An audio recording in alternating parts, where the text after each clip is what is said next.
Quality के फेफड़ों पर मनफी असरात और स्मॉग के तदारुक के लिए सांस लेने के नाम से वॉल बना दी गई है। लाहौर की university of management and technology में सांस लेने के नाम से वॉल कैसे काम करेगी, मोहम्मद तैमूर की रिपोर्ट में देखते हैं।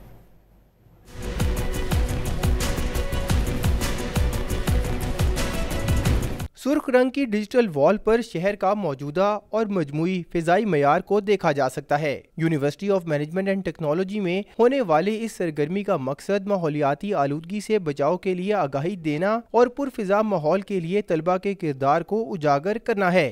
सांस लेने दो एक कैंपेन है जो Pakistan air quality initiative university of management and technology के साथ हमने मिलके एक लॉन्च किया है। अवेयरनेस कैंपेन है। Breathe Pakistan is a very important initiative. Dawn ने इसके ऊपर बड़ी अच्छी लीडरशिप दिखाई है।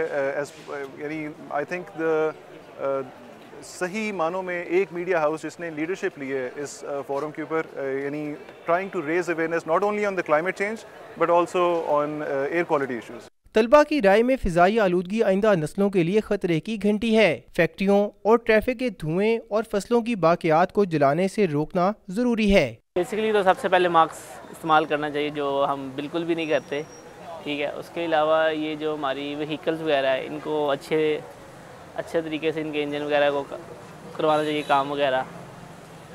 ये जो पोल्यूशन वगैरह हम फैलाते हैं, चीज़ें जला वगैरह दी, ये नहीं करना चाहिए। सबको इसके बारे में अवेयरनेस मिलनी चाहिए। मतलब ऑब्वियसली आपकी हेल्थ का मामला है, बहुत ज़्यादा अफेक्ट कर रही है और एयर क्वालिटी एक बहुत मेन रोल अदा करती है हमारे उसमें।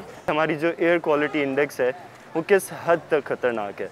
रिसेंटली मैं देख रहा था 600 पे था, आज तकरीबन 130-140 के ऊपर है और ये हमारी लंग्स को डैमेज कर रहा है। लोगों को ये नहीं समझ आ रही कि ये धुंध नहीं है, ये वो चीज़ है जो आपकी ब्लड स्ट्रीम के अंदर एब्जॉर्ब हो जाती है। जो PM 2.5 है वो आपकी ब्लड स्ट्रीम के अंदर एब्जॉर्ब हो जाती है। इसकी वजह से आपके heart diseases, lung diseases, cancers, इस तरह की चीज़ें पैदा होंगी।